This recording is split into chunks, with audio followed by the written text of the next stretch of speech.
자, 이어서 미국 시장의 개장 상황도 한번 살펴보도록 하겠습니다. 유선남님 화면 연결돼 있습니다. 안녕하세요.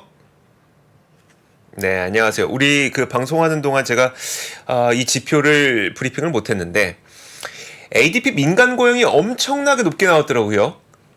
맞습니다. 예상치를 너무나 크게 상회했습니다. 예상치를 거의 2배 가까이 상회해주면서 오늘 스케줄에서 가장 중요한 부분이 될 것으로 예상이 되고 있는데요. 일단 이 부분에 대해서는 조금 이따가 조금 더 디테일하게 나누기로 하고 오늘 주요 스케줄 먼저 보시면 일단 오늘 ADP 비농업 부문의 고용 변화가 이미 발표가 됐고요. 그리고 수출 수입에 관련된 지표가 오늘 발표됐는데 예상치와 비슷하게 그리고 전달에 비해서 소폭 하회한 수치를 나타내줬고요. 신규 실업수당 청구 같은 경우는 예상치와 비슷하게 소폭 상회한 수준으로 나와줬습니다. 그리고 오늘 발표될 지표들 중에서 중요한 부분은 서비스 쪽의 구매관리자 지수. 결국 연준이 계속해서 강조를 했던 부분, 서비스 쪽이 너무나 강세다라는 부분이 결론적으로는 오늘 결론이 날 기색이기 때문에 결론적으로 ISM 비제조업 구매자 지수와 더불어서 서비스 구매관리자 지수가 오늘의 주요 포인트가 또 될 수 있을 것으로 보이고요. 그리고 오늘 10시에 또 발표될 미국 노동부의 졸트 구인 이직 보고서가 전체적으로 실업률이 어떻게 변화할지를 알려줄 수 있는 지표라고 예상이 되고 그리고 11시에는 미동부 기준으로 아침 11시에는 원유 재고가 발표가 될 예정입니다. 네.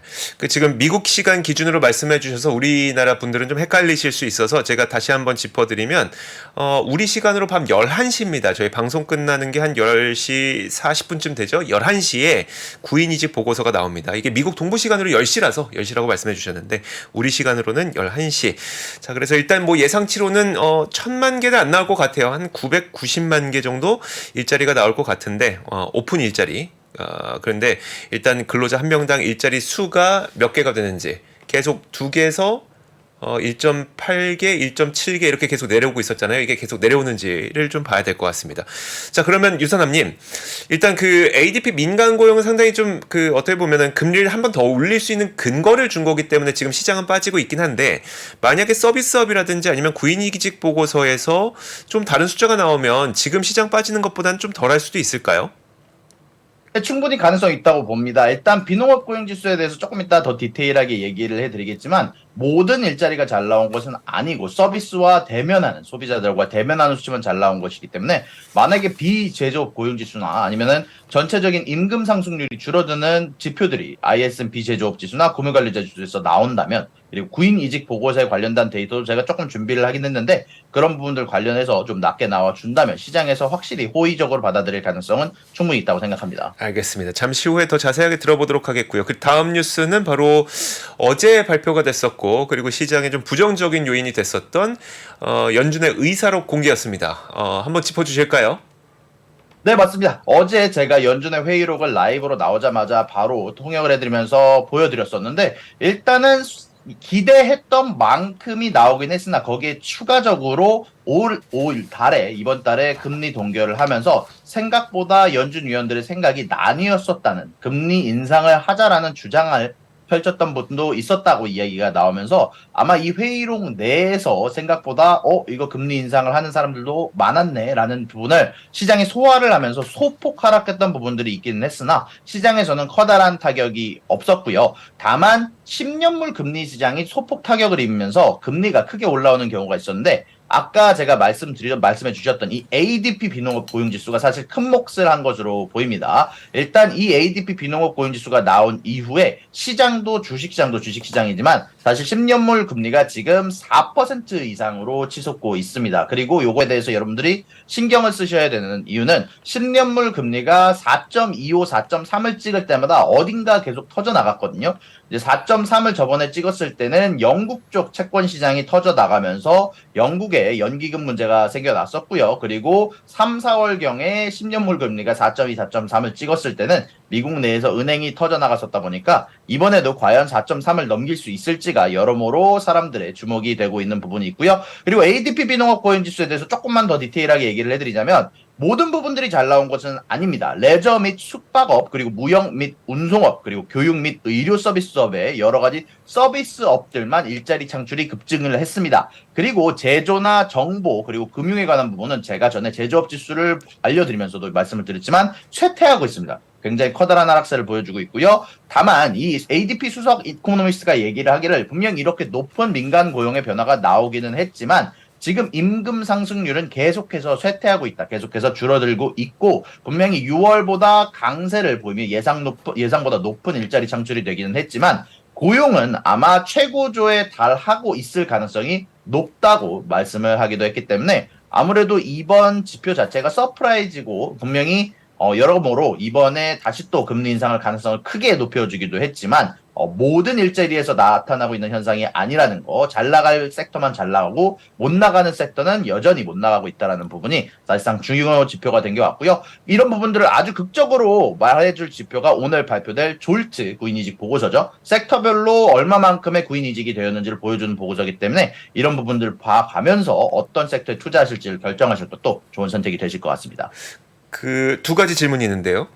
일단 첫 네. 번째로 사실 고용이 늘어나는 건, 그러니까 고용이 지금 뭐 49만 7천 건이라는 이제 일자리가 늘어났다는 거는 사실 일할 곳이 많다는 거고, 만약에 이렇게 일할 곳이 많은데 그 ADP 수석 이코노미스트가 얘기했던 것처럼 임금 상승률은 떨어지는데 일자리만 많다. 이건 나쁜 게 아니죠. 좋은 거잖아요. 그건 나쁘지 않죠. 하지만은 연준이 원하는 이제 뉴트럴 실업, 중립 실업률이라고 하죠. 그 실업률 이미 제시를 했고 그 실업률이 4.5%라는 점이 사실 모든 사람들의 마음에 걸리는 거죠. 아무리 임금 상승률이 쇠퇴를 하고 있다라고 한들 연준 쪽에서는 이 2% 인플레이션을 맞추기 위해 최선을 다하고 있고 사실 회의록에서 나왔던 부분이 인플레이션 데이터가 앞으로 더 상승할 것이라고 많이들 예측을 하고 있거든요. 그런 가운데 안에서 조금의 가능성도 놔두지 않으려고 하는 연준의 입장이 있기 때문에 아마 임금 상승률이 적다고 하더라도 일자리만 늘어나고 있다라고 하더라도 일자리가 강세로 가고 있다고 하더라도 아마 시장 쪽에서 특히 채권 시장 쪽은 모든 것에 대해서 보수적으로 보는 면이 있습니다. 예를 들어서 어제 연준의 회의록이 예전보다 분명히 예상보다 매파적으로 소폭 매파적으로 나왔는데 주식 시장은 별로 변화가 없었어요. 근데 그런데 반해서 채권 시장은 어마어마하게 반응하면서 채권 금리가 0.1%가량 치솟았거든요. 뭐 오늘도 ADP 비농업 고용 지수에 어마어마하게 치솟고 있는데 채권 시장은 조금 더 보수적으로 보면서 사실 모든 가능성에 대해서 악영향을 생각을 하고 있는 것 같습니다. 네, 알겠습니다. 고용 지표 나오면서 이 채권 금리도 특히 10년물까지도 이제 다시 4%가 넘어서게 되는 그런 모양새가 되고 있습니다. 잠시 후에 이 10년물 국채 금리도 저희가 브리핑을 통해서 보여드리도록 할게요. 자, 그리고 다음 뉴스 한번 볼까요?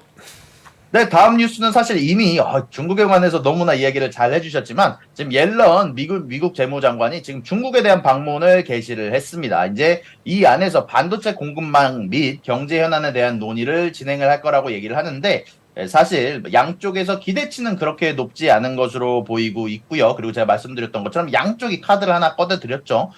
중국 쪽에서는 광물에 대한 수출 제한을 그리고 미국 쪽에서는 클라우드 서비스에 대한 제한을 내던데 이 두 가지에 대해서 중요하게 볼 만한 포인트는 사실 클라우드 대안과 그리고 메탈, 광물에 대한 수출 제한은 사실상 양쪽 다 어느 정도 대안이 있다라는 겁니다. 물론 최선의 대안이 아닌지라 양쪽 다 지금 이런 부분에 대해서 협상을 하기 위한 카드로 꺼내든 게 아닌가라고 생각이 들고요. 그리고 양쪽 다 실행 자체가 굉장히 뒤로 밀려 있는 상태라 아마 이번 대화를 통해서 여러 가지를 얻으려고 하는 가능성이 보이고 있다라고 합니다. 네, 알겠습니다.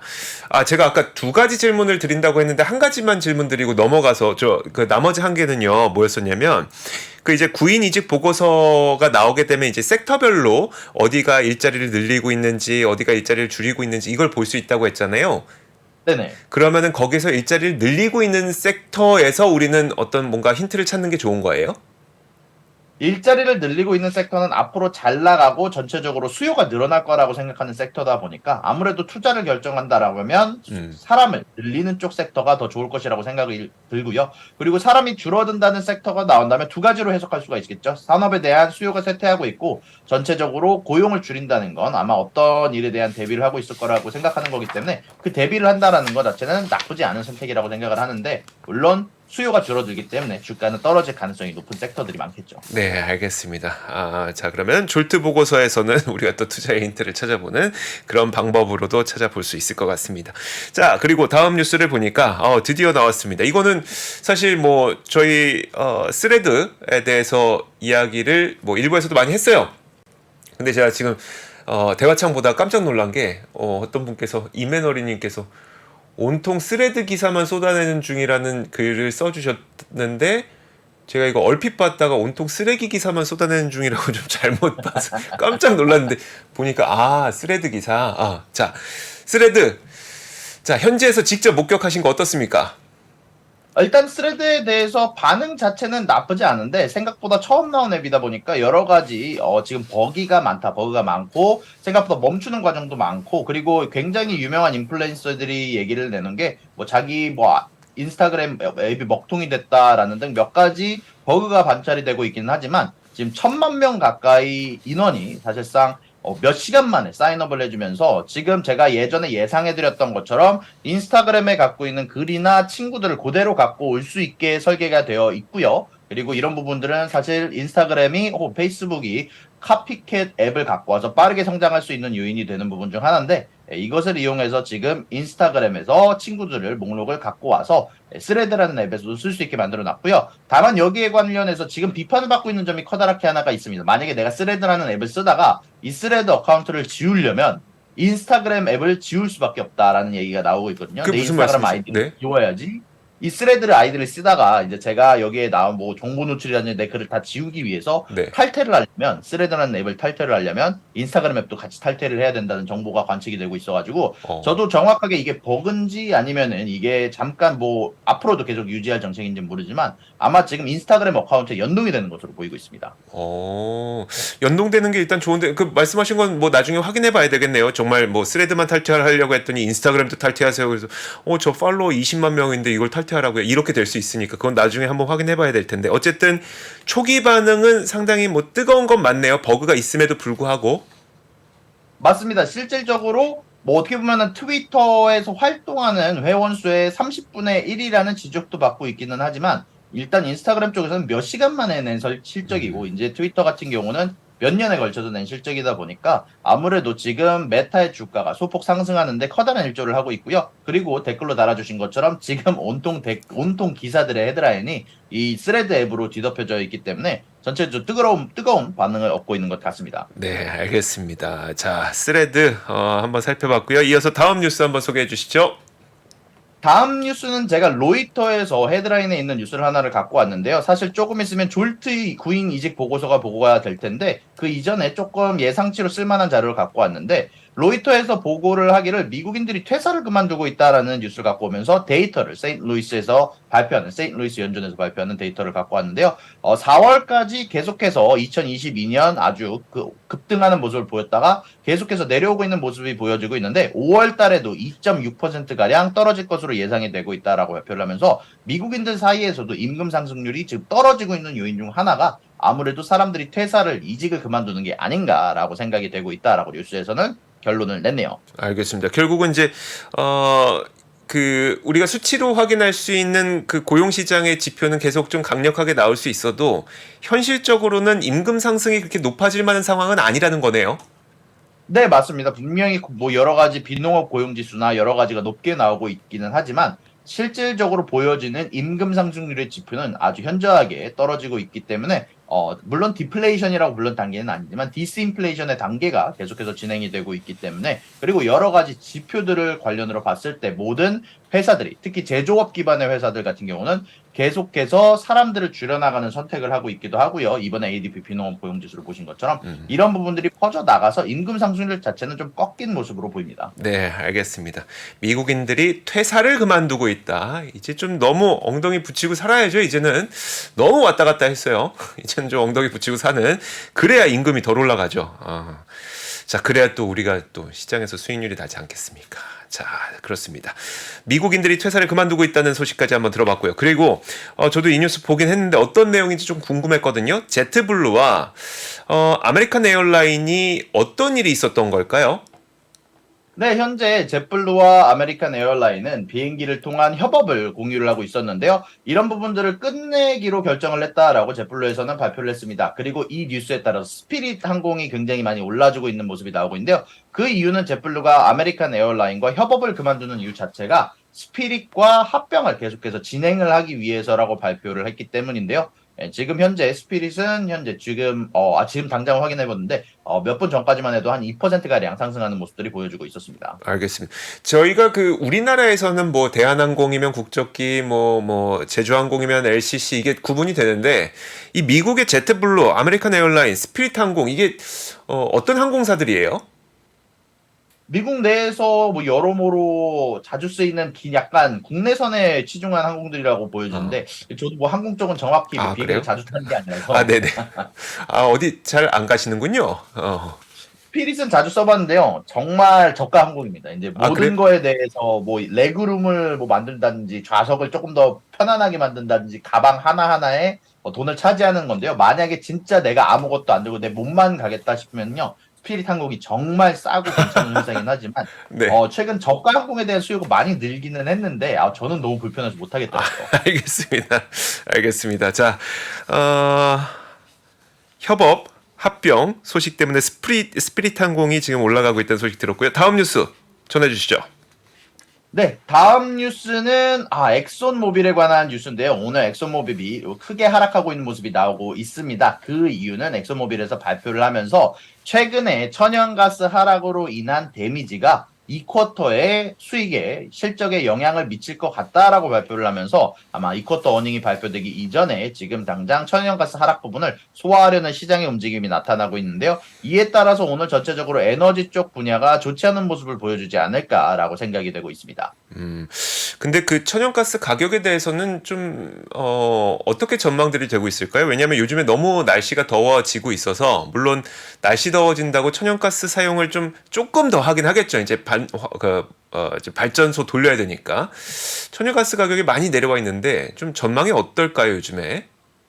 천연가스는 사실 결국 두 가지 요소로 보통 쓰이거든요. 하나는 발전기를 돌리기 위해서 쓰거나 혹은 뭐 집에 난방을 위해서 쓰는 요소가 많은데요. 일단 난방을 위한 요소에는 최근에 계속해서 뭐 가격 하락을 주는 요소가 이 난방에 관한 요소인데 이것 말고도 지금 당장 뭐 천연가스가 좋지 않은 모습을 보여주는 이유 중 하나는 사실 유가가 원래는 오일 쪽이 발전소를 돌릴 때 조금 더 효율이 좋습니다. 그러다 보니까 오일 가격에 비해서 천연가스가 좀 더 좋은 모습을 보여주지 못하면서 최근에 오일 가격이 계속해서 내려오지 않았습니까? 네네. 이런 부분들이 천연가스 가격에도 사실 오르지 못하는 요인이 되고 있었는데 최근 들어서 오일 가격이 오르기 시작했으니까 아마 천연가스 가격도 소폭 오를 수 있다라는 얘기도 많이 나오고 있고요. 그리고 EIA에서 보고하는 보고서 같은 경우를 보시면 천연가스 가격이 앞으로 계속 오를 거라고 예상하고 있긴 합니다. 네, 알겠습니다.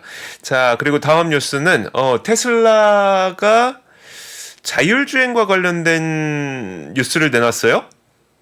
두 가지 뉴스를 제가 준비를 했는데요. 네. 사실 중국에서 지금 전기차 포럼이 있었는데요. 중국의 16개 전기차 업체들이 모여서 여기서 유일하게 테슬라만 외국 업체였는데 음, 다 같이 가격 경쟁에 대해서 하한선을 정해놓기로 이야기를 했다라고 합니다. 이런 네. 부분들은 어떻게 보면 테슬라에 관해서는 굉장히 좋은 뉴스가 될 수 있겠죠. 이런 부분들 관련해서 좀 호재로 볼 수 있었는데 여기에서 악재가 하나가 등장하다 보니까 현재 미국의 여러 조사 에이전시가 지금 테슬라의 오토파일럿 관련해서 훨씬 더 강도 높은 조사를 진행을 하고 있다라고 얘기를 나왔고요. 그리고 지금 엔지니어링 쪽인 부분을 조사를 한다라고 얘기가 나왔는데 이 엔지니어링 쪽인 부분에서 문제가 나온다면 실질적으로 리콜이 가능한 수준이다 보니까 테슬라가 전체적으로 요거에 악영향을 받고 있는 모습들이 나오고 있는 것 같고요. 최근에 있었던 필라델피아에 있었던 자율주행을 포함한 여러 가지 자율주행 자동차 사고에서 생각보다 이 테슬라의 차임이 문제가 생길 때 앞차와 간격이 좀 위험할 때 이럴 때 원래 울려야 될 차임이 울리지 않았다라는 조사 결과가 일시적으로 발표가 되었다라고 이야기가 나오고 있네요. 알겠습니다. 알겠습니다. 자, 미국 시장 시작됐는데 일단 뭐 뉴스 조금 더 듣죠. 지금 지수가 들어와야 되는 시간이 필요해서 개별 기업들 이야기가 몇 가지 준비되어 있네요. 네. 개별 회사 이야기 간단하게 정리하겠습니다. 카사바 사이언스 쪽에서 치매 관련한 약을 발표를 하면서 결론적으로 이 두 번째 지금 트라이얼에 들어가고 있는데 이 두 번째 단계에 대해서 좋은 결과가 났음에도 주가가 하락하는 결과가 나왔는데 생각보다 이 조사 결과 자체는 좋았지만 경쟁사의 약보다 좀 좋지 않은 모습을 보여주면서 카사바 사이언스의 주가가 폭락하는 결과가 있었고요. 그리고 뮬렌 오토모티브에서 이 전기차 관련 회사에서 25밀리언 달러에 해당하는 자사주 매입을 진행하기로 했고, TSMC에서는 중국에 제한하는 광물 수출 제한 조치에 대해서 이 커다랗게 타격을 받지 않을 것 같다. 우리 미래에 영향을 주지 않을 것 같다라고 발표를 했습니다. 알겠습니다. 자, 이제 미국 시장 어떻게 시작됐는지 저와 함께 한번 살펴보시죠. 자, 일단 첫 번째 화면부터 한번 보도록 하겠습니다. 우리가 그 이야기 나누는 동안 ADP 민간 고용이 뭐 400만 건 이상, 49만 7천 건으로 굉장히 높게 나왔죠. 그러다 보니까 일단 요거부터 한번 볼게요. 자, 10년물 국채금리입니다. 미국의 10년물 국채금리 지금 보시는 것처럼 4%를 넘어섰어요. 넘어서다 보니까 사실 시장에는 다소 부담이 될 수밖에 없는 상황이죠. 앞서 말씀해 주셨던 것처럼 4.3%까지 도달했을 때 항상 뭔가 사고가 터졌었거든요. 시장에서는. 물론 지금 그 정도 수준은 아니라고 하더라도 이제 뭐 채권 가격이 올라갈 일만 남았 뭐 이 정도까지 해석은 아니어도 이제 채권 가격이 충분히 싸서 사면 된다는 이야기를 되게 많이 했었잖아요. 근데 그게 아니라 오히려 채권 가격이 내려가면서 지금 채권 금리는 4%를 넘어서기도 했습니다. 이게 사실 시장에 상당한 부담이 되고 있는 것 같고요. 그러다 보니까 3대 지수 일단 나스닥은 0.98% 하락하고 있습니다. 다우지수가 0.7, S&P 500이 0.8. 뭐 많은 분들이 그 폭락이다 뭐 이렇게 말씀하시는데 지금까지 올라온 게 있잖아요. 나스닥은 지금 벌써 13,000입니다. 13,000. 그리고 S&P 500이 4,400이고요. 다우가 34,000입니다. 지금. 그러니까 뭐 그동안 많이 올랐던 것에 대한 뭐 그 되돌림, 약간의 조정이라고 해도 아직까진 그렇게 큰 무리가 없는 그 정도의 조정이기 때문에 조금 더 너무 그렇게 가혹하게 생각하지는 않으셔도 되지 않을까라는 생각이 듭니다. 자, 그럼 전체적인 시장 분위기 한번 살펴보도록 하죠. 자, 맵을 한번 보겠습니다. 안타깝게도 앞서 저희가 금리를 보여드렸었죠. 이 금리에 대한 영향이 시장 전반에 미칠 수밖에 없습니다. 자, 그래서 시장 전체가 지금 다 같이 빨간색을 나타내고 있습니다. 그렇다고 뭐 어떤 특별한 어떤 상승도 특별한 하락도 아니고 지금 그런 가운데 메타는 조금 전에 우리가 스레드가 되게 인기가 많다고 얘기를 했었잖아요. 자, 그래서 좀 덜 빠지고 있는 그런 모습이 나타나고 있고요. 사실 마이크로소프트의 경우에는 최근에 아이비들의 투자 의견이 상당히 좋아지고 있어요. 물론 너무 당연한 거긴 한데 그러면 애플 이후에 3조 달러를 돌파할 수 있는 가능성이 가장 높은 기업이 누구냐 따지면 마이크로소프트죠. 근데 요즘에 그 얘기를 아이비들에서 투자 의견을 내놓고 있더라고요. 너무 당연한 거 아닌가요? 애플이 1등, 마이크로소프트가 2등이면 애플 3조 돌파했으니 그 다음 마이크로소프트 아닌가요? 어쨌든 이 마이크로소프트에 대한 투자 의견이 계속 좋다 보니까 오늘 낙폭이 그렇게 크지 않습니다. 자, 그리고 애플도 그렇게 크게 떨어지지 않고 있고요. 하지만 말씀하셨던 것처럼 오늘 그 정유주들은 약 1% 정도 하락하고 있는 모습 확인이 되고 있습니다. 자, 메타 한번 주가 한번 보도록 하죠. 아까 초반에도 한번 보여드렸었는데 일부에서 저희가 얘기를 했던 것처럼 이 메타는 그동안 iOS에서 개인정보를 획득하지 못함으로써 광고 시장에서 상당히 뒤처졌었고 틱톡 때문에 또 광고에 대한 그 수익성 타격이 굉장히 있었고 그런데 이런 것들을 많이 극복해 나가고 있다는 얘기를 일부에서 저희가 전해드렸었죠. 거기에다가 스레드를 통해서 초기 반응도 상당히 좋다 보니까 오늘 시장 전체적으로 하락하는데 지금 0.1%, 0.19% 그냥 약보합 정도에서 움직이고 있습니다. 자, 유선남님, 한번 장 초반 분위기 정리해 주시면 어떨까요? 네, 장 초반 분위기는 말씀해주신 것처럼 아예 빨간색으로 뒤덮여서 좋지 않은 모습들을 많이 보여주고 있고요. 메타 같은 경우는 아침에는 분명히 플러스로 시작을 했는데 상승분을 반납하는 모습을 보여주고 있고 그럼에도 불구하고 다른 주식들에 비해서 좀 덜 떨어지는 모습을 보여주고 있고요. 그리고 정유주 같은 경우는 엑소모빌이 가장 많이 타격을 받은 모습을 보여주고 있고 아마존 같은 경우는 조금 있으면 아마존 프라임데이가 진행이 되는데 오늘 2%가량 하락하는 모습들을 보여주고 있네요. 네, 아마존 프라임데이가 진행된다고요? 네네. 원래 이때쯤이었었나요? 원래 7월쯤에 한번 원래 이제 아마존 프라임데이가 이때쯤에 한번 있고요. 그리고 이때 말고도 블랙 프라이데이 통해서 진행되는 이벤트가 있다 보니까 이제 아마존에서 딱 크게 세일을 하는 날이 딱 이 두 날입니다. 알겠습니다. 알겠습니다. 자, 이렇게 저희가 미국 시장 초반 분위기 한번 살펴봤습니다. 오늘은 아마 뭐 전체적인 종목이 특별한 어떤 뉴스에 의한 것보다도 금리가 4%를 뚫고 올라갔기 때문에 시장 전체적인 지수의 영향력이 훨씬 더 좀 큰 그런 움직임이 나타나지 않을까라는 생각이 듭니다. 자, 유선남님과 함께 이야기 나눠봤고요. 오늘도 참 재밌는 기사들 너무 잘 준비해 주셨네요. 내일 또 뵙겠습니다. 내일 뵙겠습니다. 네, 고맙습니다. 자, 이렇게 글로벌 라이브 여기서 마치도록 할 텐데 지금 제가 또 그 시장 전체 맵을 보고 있거든요. 근데 진짜 올라가는 종목을 정말 찾기 힘드네요. 근데 캐리그 닥터페퍼라고 하는 여러분 그 닥터페퍼 음료수 아시죠? 그게 좀 올라가고 있어서 이유를 보니까 뭐 모건 스탠리에서 투자의견을 상향했다고 하네요. 요즘에 이쪽 그 음료가 좀 인기가 많다고 합니다. 뭐 이런 뉴스들도 한번 챙기시면 좋을 것 같습니다. 자, 저희 글로벌 라이브는 여기까지 하도록 하겠습니다. 저희는 내일 같은 시간에 오도록 할 테니까 오늘 이거 뭐 좋은 밤 보내시라는 말이 좀 무색할 것 같긴 합니다만 그래도 여러분 좋은 밤 보내시고요. 저희 내일 같은 시간에 올게요. 감사합니다. 시간이 흘러도 변하지 않는 여러 가지 원칙과 사고 체계는 존재하거든요. 대가들의 사고 체계, 투자 기법이 아니라 생각의 방법. 그런 거를 분해를 해서 재구성을 해서 하나의 어떤 틀로 조합을 하는 과정이 필요한 것 같다. 라쿤 자산운용 홍진채 대표의 거인의 어깨에 19년간 초과 수익을 달성한 그가 어떻게 주식 대가들의 투자법을 활용했는지 이 책에서 최초로 공개합니다.